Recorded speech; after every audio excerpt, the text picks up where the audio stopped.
tous, je serai avec vous toute la semaine pour parler de l'actualité de notre département. Nous sommes le lundi 19 octobre et tout de suite, voici les titres. À l'occasion de la journée mondiale du don d'organes qui se tenait samedi, nous vous raconterons une belle histoire, celle d'un couple qui a vaincu la maladie grâce à un don du vivant. Leur témoignage dans cette édition. Nous reviendrons sur les championnats d'orthographe qui se sont déroulés samedi à Esnay. Ce concours, organisé par les accros de l'accord, était ouvert à tous et consistait à écrire une dictée. Les candidats étaient répartis en 5 catégories, élèves de l'élémentaire, collégiens et lycéens, amateurs, confirmés et champions. Enfin, pour terminer ce journal, nous découvrirons l'histoire des côtes vendéennes et de ces nombreux naufrages survenus au cours des siècles précédents. Les récits de ces échouements sont racontés par le passionné de la mer et ancien capitaine Roland Mornay dans son livre « Les naufrages de Vendée ». Mais avant de développer ces titres, cet appel à témoins et cette disparition inquiétante, celle d'un père et de ses 2 filles âgées de 11 et 5 ans, originaires de Bournezeau, ils auraient été localisés pour la dernière fois dimanche en fin de journée dans les environs de Pouzauges. Les forces de l'ordre sont d'autant plus inquiètes que l'homme aurait menacé de mettre fin à ses jours la semaine dernière. Ils n'ont toujours aucune trace des 2 filles, Alexiane et Solène Belot. Si vous détenez des informations susceptibles d'orienter les recherches, n'hésitez pas à contacter le 17. Samedi se tenait la journée mondiale du don d'organes. Depuis 10 ans, le nombre de greffes a augmenté de 26% en France. Le rein, le foie, le cœur, les poumons et le pancréas sont les plus concernés. Et pour certains de ces organes, le don du vivant est possible. Il représente 16% des transplantés. C'est le cas de Patrick Prudhomme, qui a pu vaincre une maladie rénale grâce à sa femme Myriam. Un geste d'amour et surtout une victoire contre le temps, car le nombre de patients en attente d'une greffe a augmenté de 70% en 10 ans. Alix Lanos a rencontré ce couple plus soudé que jamais. Quand Patrick Prudhomme déclare une grave maladie du rein en janvier 2013, sa femme Myriam ne se pose pas de questions et envisage immédiatement de lui donner l'un de ses reins. Je savais très bien qu'on pouvait vivre avec un seul rein et je savais que ça se donnait pendant son vivant. Donc je lui ai dit la première semaine, eh ben voilà, je vais te donner un rein. C'était une évidence, enfin ça semblait normal, c'est tout.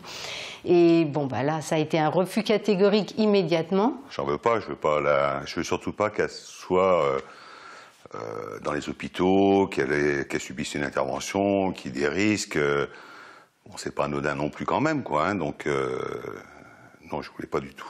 Oui, mais ses reins ne fonctionnent plus. Patrick passe des mois en dialyse, une épreuve difficile pour l'artisan de 54 ans, très actif. Alors il se renseigne sur la greffe, s'informe. Pendant ce temps, Myriam fait les tests. Ils sont compatibles. Le couple tombe d'accord, et si Myriam fait évidemment ce don par amour, elle y voit également le côté pratique. C'est complètement différent d'une greffe avec un donneur décédé, où vous êtes appelé en pleine journée, en pleine nuit, à n'importe quel moment, que vous ne savez pas à quel jour vous allez être appelé et comment ça va se passer. Là, tout était très bien programmé, donc je me suis dit ça sera beaucoup plus facile. Voilà.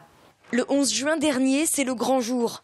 2 ans et demi après le début de la maladie, ils rentrent tous les deux au CHU de Nantes, l'un des premiers centres européens pour la greffe de rein.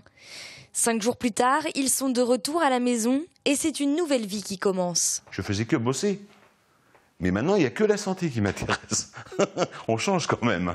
Je demande pas grand-chose. Moi, je demande juste à vivre. Hein. C'est pas... Mais c'est une qualité de vie... ça n'a pas de prix, quoi. Je veux pas que ça soit mon rein. J'aime mieux que ça soit le rein de ma femme, parce que c'est un beau cadeau. Quelques mois après la greffe, tous les voyants sont au vert pour Myriam et Patrick. Si ses chances de réussite sont meilleures, le don du vivant, réservé à la famille ou au conjoint, reste minoritaire en France. Il représente à peine 15% des transplantations, alors que l'année dernière, plus de 11 000 personnes étaient encore en attente de greffe rénale. Et toujours au sujet du don d'organes, le Vendéen Jean-Claude Bourris, transplanté cardiaque de 81 ans, a réalisé ce week-end le record de l'heure des transplantés thoraciques, un défi personnel qui s'est déroulé au vélodrome de Montargis. En 1 heure, il devait parcourir la plus longue distance à vélo et sur piste pour montrer au public que l'on peut être greffé et sportif. Un pari réussi car Jean-Claude Bourris a parcouru un peu plus de 27 km, mais il espère faire mieux l'année prochaine.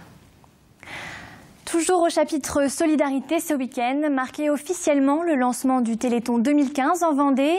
À cette occasion, Laurence Thienot-Herman, présidente de l'AFM Téléthon, était présente à Mareuil-sur-Lay.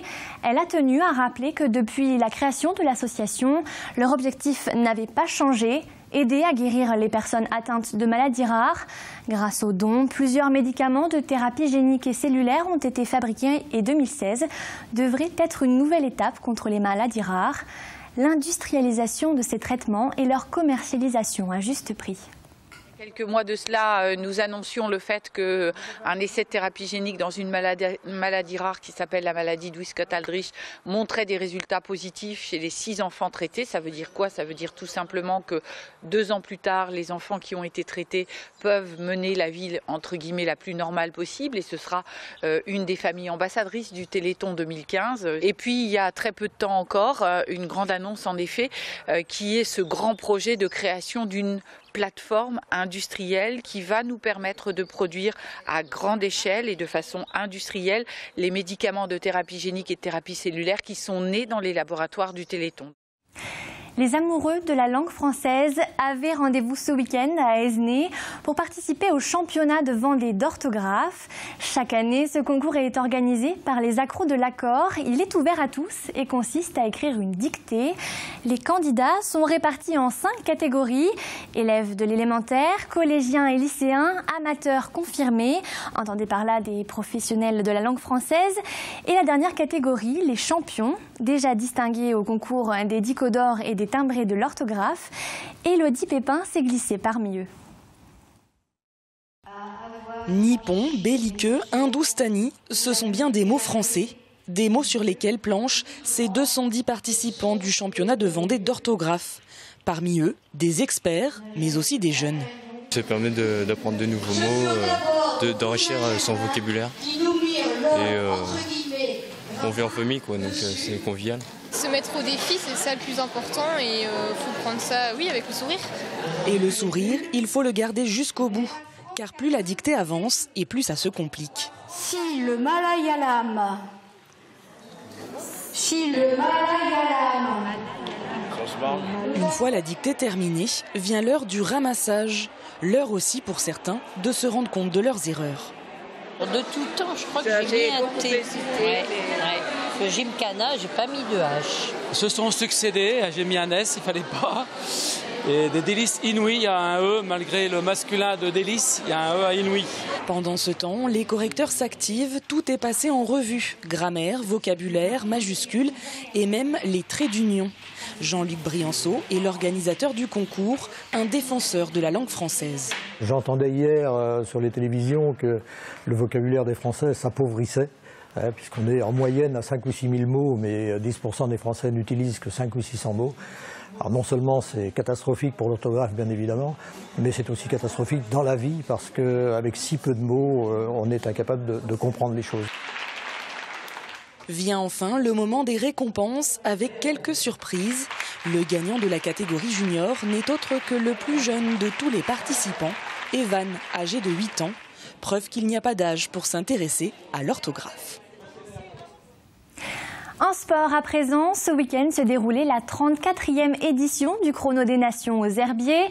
Et sur le podium de la catégorie homme élite, le Biélorusse Vassil Kirienka, qui confirme son titre de champion du monde de la discipline. Il a remporté la médaille d'or après un peu plus d'1 heure d'effort, avec une vitesse moyenne de près de 48 km/h. Et puis à la 3e marche du podium, on retrouve un Français, Johan Lebon, coureur de la Française des Jeux. Je suis bien parti, je me sentais bien, bonne sensation. Bon, après c'était dur à gérer parce qu'on avait un retour d'une dizaine de kilomètres assez difficile avec vent de face. Et le DS me disait à l'oreillette que j'étais pour jouer le podium, donc c'est toujours motivant. J'aime bien cette discipline, le contre-la-montre, j'ai toujours apprécié ça. Et puis bon, c'est sûr aussi finir la saison sur un chrono, c'est toujours un plaisir. Donc ouais, c'est quelque chose que j'aime beaucoup. Oui. Toujours en sport, il y avait du basket ce week-end, du football aussi et surtout de la natation avec le meeting Arena en présence du champion du monde et champion olympique Jérémy Stravius. Retour en images sur ces événements avec Samuel Grasset. Le début de championnat continue à sourire aux basketteuses de La Roche-sur-Yon. 3e journée de Ligue 2 et 3e victoire pour La Roche-Vendée Basket. Les Vendéennes, plus à droite et au-dessus physiquement, ont dominé Landerneau tout au long de la rencontre. Elles s'imposent de 24 points, 87 à 63 et occupent la première place du classement à égalité de points avec Aulnois. Un adversaire que les Vendéennes affronteront lors d'un déplacement dans le Nord samedi. Les matchs à domicile, on sait que c'est tout le temps un petit peu plus simple. On a tout de suite projeté sur Aulnois. Le match à Aulnois est capital. Il faut absolument aller gagner là-bas. On est à 3-0, surtout pas de relâchement à Aulnois. Donc on a tout de suite mis la tête à Aulnois. En football, Luçon en rouge se déplaçait à Amiens pour le compte de la 10e journée de nationale. Les deux équipes se sont procuré plusieurs occasions sans réussir à inscrire de but. Match nul 0 partout. Luçon est 3e du championnat. Match nul aussi pour les Herbiers qui recevaient Sedan, menés 1-0. Les Vendéens ont pu compter sur le pied agile de Schuster pour revenir au score. Schuster, auteur d'un deuxième but sur pénalty, 2-2, les Herbiers sont 9e. C'est souvent l'adversaire qui nous met en situation dangereuse parce que nous, on n'est pas assez haut niveau techniquement, mais on fait des erreurs techniques parce qu'on n'est pas dans le jeu, dans l'anticipation du jeu. Enfin, il y avait de la natation ce week-end. Le meeting Arena de La Roche-sur-Yon, la 15e édition, a réuni 315 nageurs d'une trentaine de clubs de tout le Grand Ouest de la France. Le champion olympique Jérémy Stravius s'est imposé sur le 100 mètres brasse et le 200 mètres papillon. Victoire de la Lyonnaise Anaëlle Roulet en catégorie handisport. Clôture ce dimanche soir de la 6e édition du Festival international du film de La Roche-sur-Yon. Les membres du jury ont dévoilé le palmarès et le grand prix du jury international Ciné Plus a été décerné au film Bella e Perduta de Pietro Marcello. Le prix du public a quant à lui été décerné au film Tempête de Samuel Collardet qui retrace la vie d'un marin-pêcheur authentique des Sables d'Olonne. Nous en avions déjà parlé dans une précédente édition. Dominique Leborgne, l'acteur principal de ce film, avait obtenu en septembre dernier le prix d'interprétation masculine à la Mostra de Venise. C'est d'ailleurs un thème qui a beaucoup inspiré de nombreux cinéastes. Les naufrages de bateaux sont au cœur du nouveau livre de Roman Mornet. L'auteur y raconte plusieurs échouements puisque c'est le terme de circonstance. Cyril Guillet a rencontré ce féru d'histoire maritime et ancien capitaine.